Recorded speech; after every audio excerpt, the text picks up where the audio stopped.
Muy buenos días, estudiantes. En esta mañana vamos a abordar el tema el pago por cesión de bienes.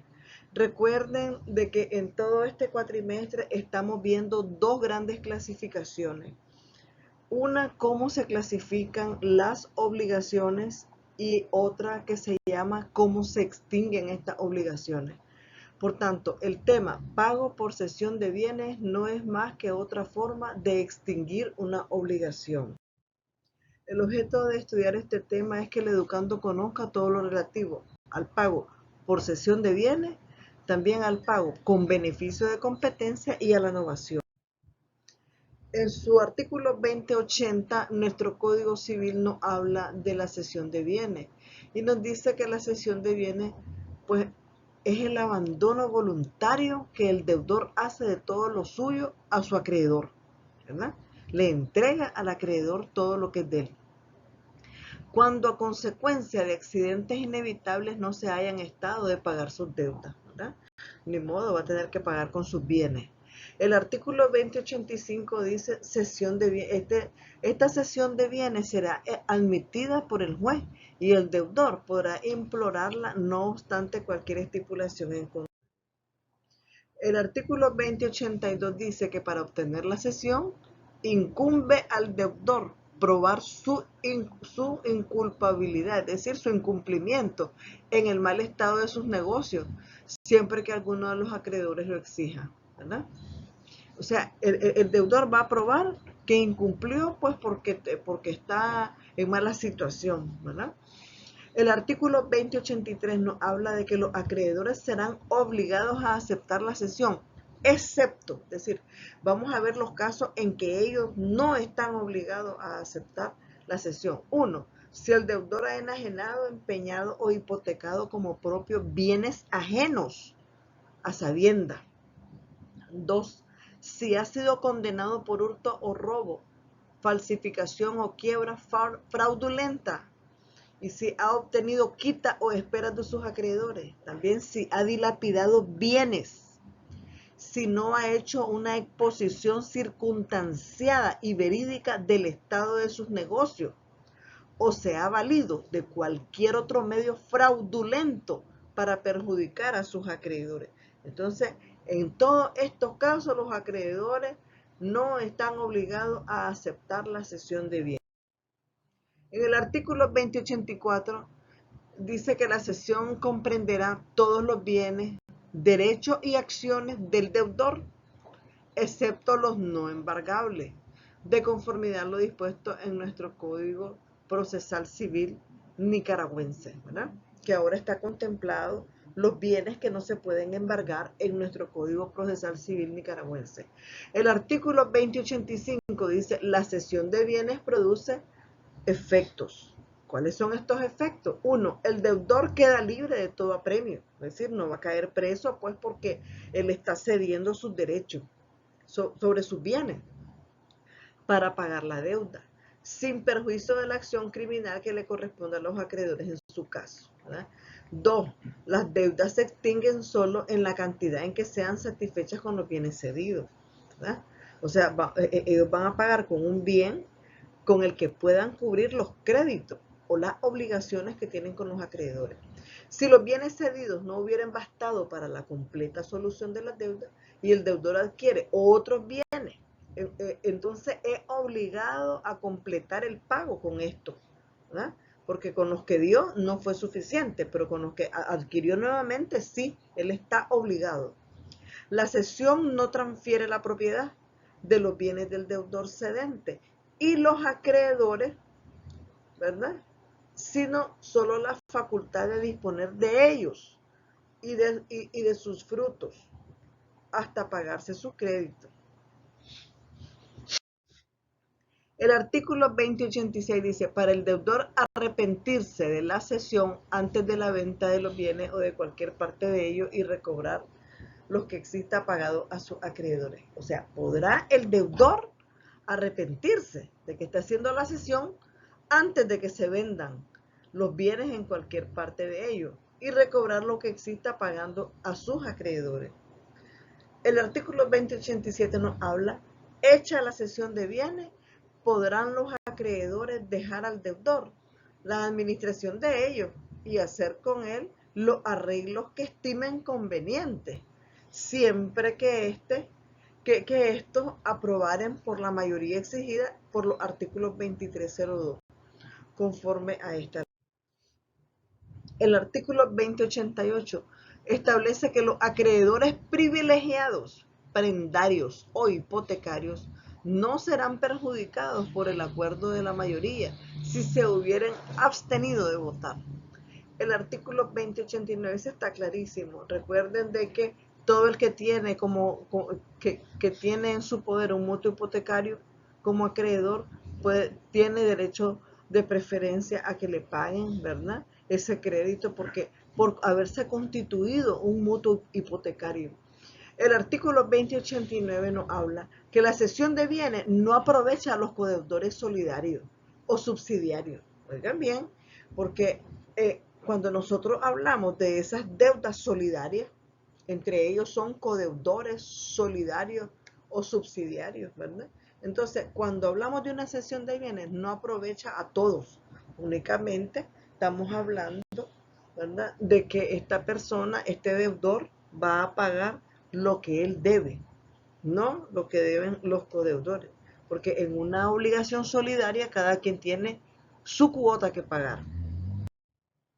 En el artículo 2090, el deudor continuará debiendo los intereses pactados en el contrato y si nada se ha dicho, el interés legal desde la fecha de la sentencia de graduación. El artículo 2091 dice que lo dispuesto acerca de la cesión en los artículos 2084 y siguientes se aplica al embargo de los bienes por acción del acreedor y acreedores. Aquí estamos viendo que aplicamos el embargo. Ahora vamos a pasar a otro temita. Vamos a ver 3 temitas en este video audio. En este video con audio. El pago con beneficio de competencia. Esta es una figura muy bonita porque vemos cómo el acreedor le concede al deudor, ¿verdad?, el derecho de pagarle un poquito, o sea, no todo el dinero que gana, y dejarle un poquito para su subsistencia. Vamos a ver. En el artículo 2092 dice beneficio de competencia. Pues es el que se concede a ciertos deudores para no ser obligados a pagar más de lo que buenamente puedan, dejándoseles lo indispensable para una modesta subsistencia. Es decir, si usted gana 5,000 córdobas y usted le debe al acreedor, ¿verdad?, 15,000, entonces el acreedor le va a conceder a usted que le quede de su salario pues lo suficiente para su subsistencia, según circunstancias, siempre que el cargo de completar el pago de sus deudas cuando mejore su fortuna.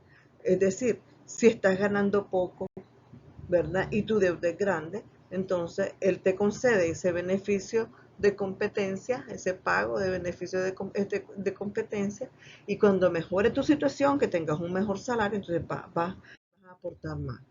En el artículo 2093 dice, el acreedor es obligado a conceder este beneficio. ¿Cuándo? El acreedor está obligado a conceder este beneficio. 1, a su ascendiente, descendiente, no habiendo esto irrogado al acreedor ofensa alguna de las clasificadas entre las causas de indignidad. Estamos hablando de que tanto los ascendientes y los descendientes no tienen que haber incurrido en una causa de indignidad. Entonces, si ellos no incurrieron en una causa de indignidad, ¿verdad?, el acreedor puede conceder el beneficio de competencia. Es decir, a una persona indigna, a una persona que te está haciendo más bien daño, no le puedes conceder ese beneficio porque no se lo merece. 2, a su cónyuge conviviente, ¿verdad?, la persona con la que convive. 3, a sus hermanos, con tal que no se haya hecho culpable para con el acreedor de una ofensa igualmente grave que las indicadas como causa de indignidad respecto de los descendientes o ascendientes. 4, a sus consocios en el mismo caso, pero solo en las acciones recíprocas que nazcan del contrato de sociedad. También al donante, pero solo en cuanto se trata de hacerle cumplir la donación prometida.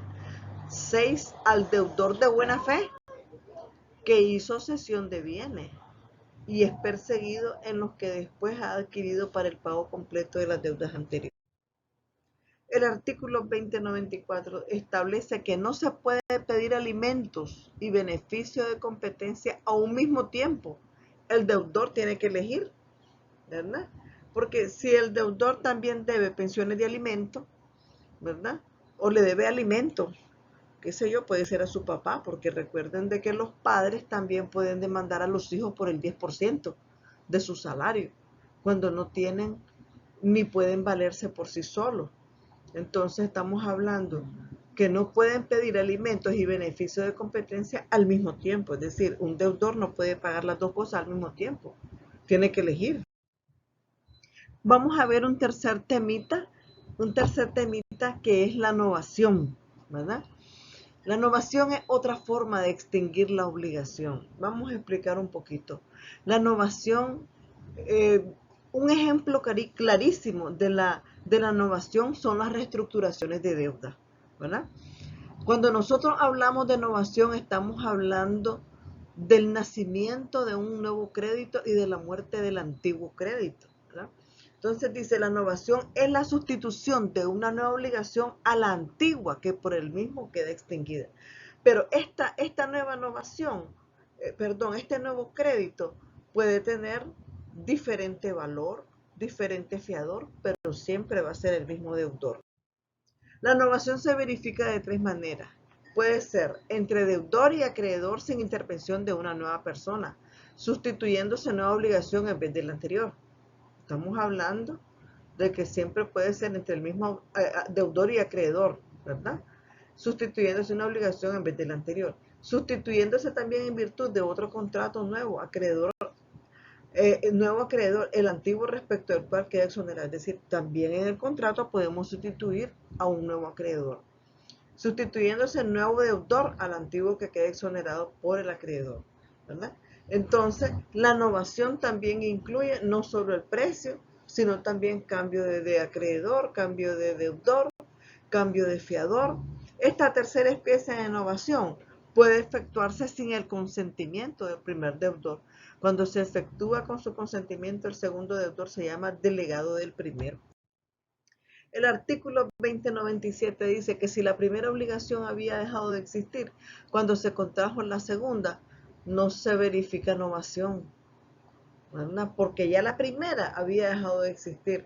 Hay novación cuando existe el crédito, ¿verdad? No lo puede pagar el deudor, entonces el deudor solicita una reestructuración, entonces se le concede la reestructuración y entonces por un nuevo crédito, por una nueva obligación.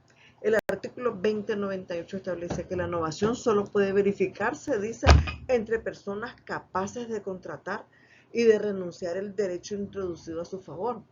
El procurador o mandatario no puede novar si no tiene facultad especial para ello, ¿verdad? El artículo 2099 nos habla que cuando uno de los dos de las dos obligaciones, la antigua o la nueva, dependen de una condición suspensiva y la otra es pura, no habrá novación. Recuerden de que si una obligación pende de una condición suspensiva o resolutiva, ¿verdad? Entonces tiene que darse primero la condición para que se pueda dar el resto. Entonces, en este caso, si está pendiendo la obligación, pende de una condición resolutoria o de una condición suspensiva, no hay novación. Mientras esté pendiente la condición, o si esta llegara a faltar, o si antes de su cumplimiento se extinguiera la obligación antigua. Pero si las partes celebran el segundo contrato, convienen en que el primero quede desde luego abolido, sin aguardar el cumplimiento de la condición, se estará a la voluntad de las partes. El artículo 2100 establece la novación no se presume. Es necesario que se declare la voluntad de verificarla o que resulte claramente del acto por la incompatibilidad de las obligaciones o de otra manera inequívoca, aunque no se use de la palabra novación. El artículo 2101 establece que la delegación por la que un deudor da a otro que se obliga hacia el acreedor no produce novación, a no ser que el acreedor haya declarado expresamente su voluntad de exonerar al deudor primitivo. De otro modo, se entenderá que el tercero es solamente diputado para hacer el pago, o que ha dicho tercero se obliga con él solidaria o subsidiariamente según parezca deducirse del tenor o espíritu del acto, ¿verdad? Tenemos que ver que la novación para que pueda operar es necesario que el antiguo crédito esté vigente, ¿verdad? Pero si vos solo mandas a hacer el pago, eso no es, estás nada más diputando a alguien para que lo vaya a realizar el pago, pero no hay novación. El artículo 2102 establece que si el delegado es sustituido contra su voluntad al delegante, no hay novación también, sino solamente una cesión de acciones del delegante a su acreedor. Y los efectos de este acto se sujetan a las reglas de la cesión de acciones. El artículo 2103 establece que la nulidad relativa del nuevo título, la pérdida o la evicción del bien dado en pago no hacen revivir los derechos que resultaban de la obligación extinguida por la novación. Estamos hablando de que una deuda puede tener una nulidad relativa, ¿verdad? La nulidad relativa es que anula una parte, pero no es nulidad absoluta, ¿verdad? Entonces dice, la nulidad relativa de un nuevo título, la pérdida o la evicción del bien dado en pago, no hacen revivir los derechos que resultaban de la obligación extinguida por la novación, ¿verdad? Se perdieron esos derechos del primer crédito. Ya con la novación se vienen otros derechos, ¿verdad? Se vienen otras cifras, otros fiadores, otros deudores o otros acreedores. En el artículo 2104 establece que de cualquier modo que se haga la novación, quedan por ella extinguidos los intereses de la primera obligación si no se expresa lo contrario. En el artículo 2105 dice, sea que la novación se opere por la sustitución de un nuevo deudor o sin ella, los privilegios de la primera deuda se extinguen por la novación. Es que sí es, la novación no es más que la sustitución de una deuda nueva de la deuda nueva a la antigua. El artículo 2106 establece que las prendas o hipotecas de la primera deuda no pasan a la deuda posterior, aunque la novación se opere dejando el mismo deudor a menos que éste y el acreedor convenga expresamente en la reserva. Recuerden de que si vas a hacer un nuevo crédito, todas las garantías, prendas, todo lo que hayas ofrecido, fiadores, van a cambiar, ¿verdad? Y si son los mismos, pues puede cambiar el monto, pero siempre, como es una reestructuración, ¿verdad? Entonces cancelás la deuda vieja y entonces formalizás una nueva, ¿verdad? Que no necesariamente tiene que ser el mismo acreedor, el mismo deudor, el mismo fiador, el mismo monto. Eso puede variar. El artículo 2106 establece que las prendas o hipotecas de la primera deuda no pasan a la deuda posterior, aunque la novación se opere dejando el mismo deudor, a menos que éste y el acreedor convengan, o sea, se pongan de acuerdo expresando en la reserva. Pero esta reserva no valdrá si el bien que esté empeñado o hipotecado pertenece a un tercero que no hayan accedido a la segunda obligación. Tampoco valdrá la reserva en lo que la segunda obligación tuviera de más que la primera. Si, por ejemplo, la primera deuda no producía intereses y la segunda los produce, entonces la hipoteca de la primera no se extenderá a los intereses, por supuesto, ¿verdad? Puede tener características diferentes cada crédito, ¿verdad? Pero sí se operó una novación, ¿verdad? Pero no necesariamente un crédito tiene que ser igualito al anterior. El artículo 2107 establece que si la novación se opera sustituyendo de un nuevo deudor, la reserva no puede tener efecto sobre los bienes del nuevo deudor, ni aún con su consentimiento. Y cuando se opera la novación entre el acreedor y uno de sus deudores solidarios, la reserva no puede tener efecto, sino relativamente a este. Las prendas e hipotecas constituidas por los otros codeudores solidarios se extinguen a pesar de toda estipulación contraria, salvo que estos excedan expresamente a la segunda obligación.